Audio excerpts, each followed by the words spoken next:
Okay. All right. My presentation is about communication, obviously. I'm a speech-language pathologist in the school system. And the title of my project is Everyone is Entitled to Communicate. And with that being said, okay, what I wanted to do was to develop a communication system for students whom are nonverbal and severely speech impaired, because we have an increase in kids in the school system that have autism, ADHD, speech-language disorders, developmental delays, behavioral disorders, and other disabilities. These students have difficulty communicating everyday wants and needs. They have difficulty transitioning from one activity to another. And all students need a functional and effective means of communication.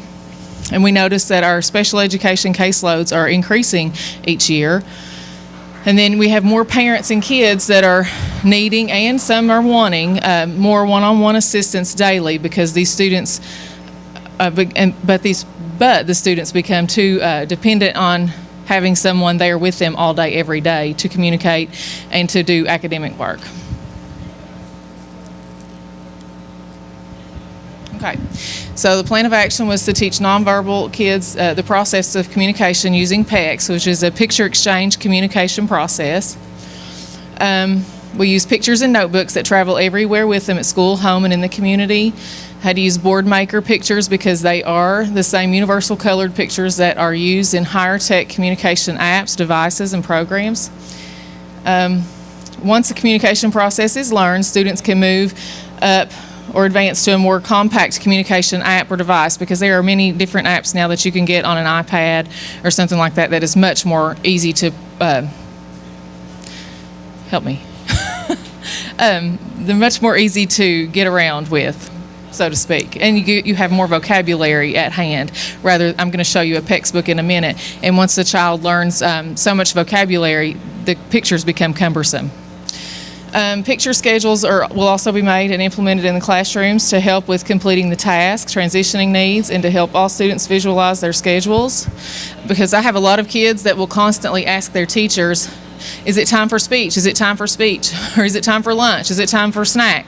That way they can visualize. We put these picture schedules up in the classroom, and whenever they finish with an activity, they put it in the finished box, and then they can see what's coming next, and they have that visual schedule. And these are just materials that I purchased for the project. I'm not going to go over all of those. All right, so I wanted to know if the use of picture exchange communication system would help to create an understanding of the language process and be a successful, effective, and functional communication system for special needs students that will enable them to communicate on a daily basis.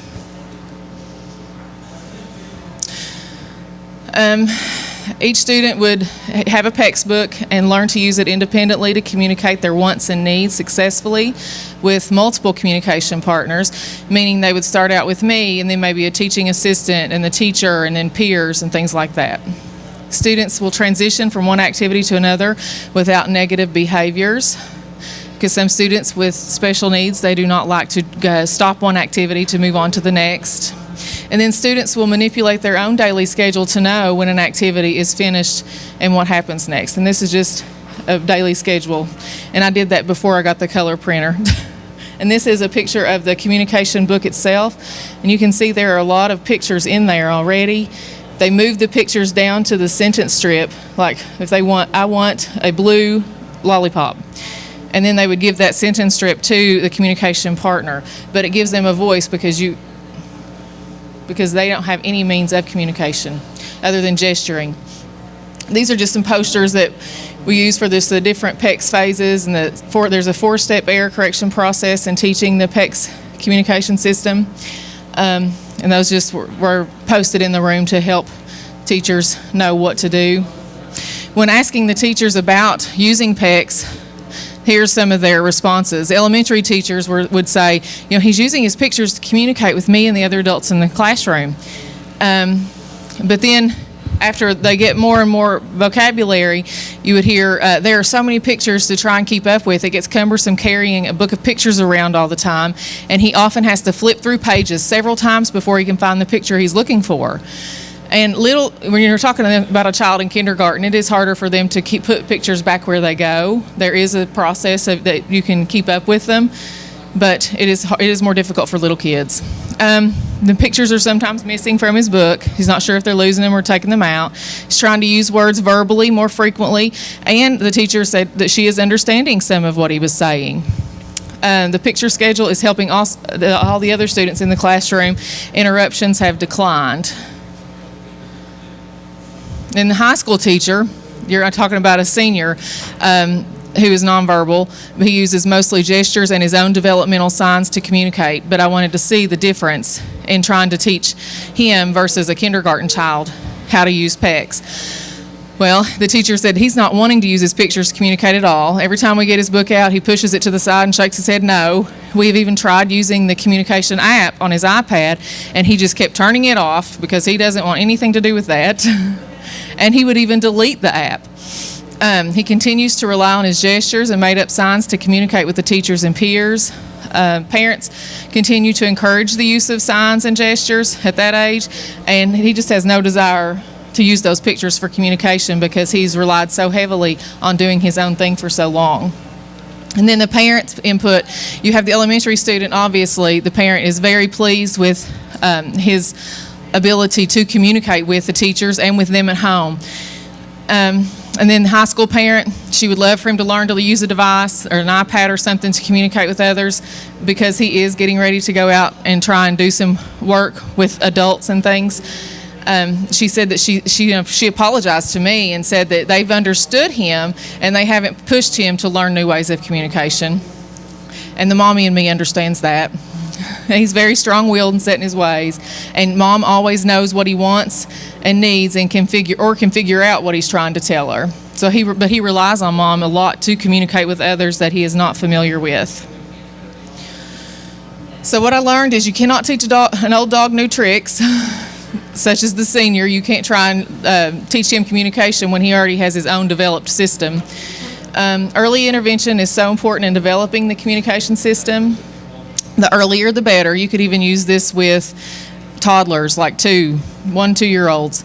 The designing and implementing the PECS books are very time consuming, and it's difficult to keep adding new pictures to the communication book. It's hard to keep them organized, and it can take a while to find pictures needed to communicate. But do not underestimate a student's potential because he or she has limited verbal skills.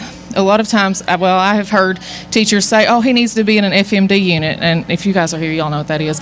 That's not necessarily true, because just because a child can't communicate with you doesn't mean they're not capable of learning. This is the more vocabulary they develop, the more pictures you need. Carrying a book of hundreds and thousands of words is not always ideal. It will probably be more beneficial to transfer to another portable device with unlimited vocabulary for communication past phase 3 of learning the PECS system. So you can see the book got very thick after I added more photos. Let's see. All right, so my kindergarten student has become very successful. He continues to have access to his PECS book and a 32-picture device in his classroom for when his teachers or people are having difficulty understanding him. However, he's picked up enough communication now that he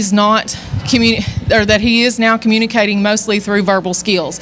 He is talking to me. He's leaving sounds off of the ends of his words and sometimes has difficulty producing the speech sounds to put words together. But he prefers to use verbal communication, but PECS has helped him to get to that point. So this project was definitely worth every minute as it gave one child a voice. And last year this child, when he was in Head Start, he was called, his parents were called a lot to come and get him because of his bad behaviors. And a lot of times when a child can't communicate, you're going to get a lot of those negative behaviors because they have no way of expressing themselves.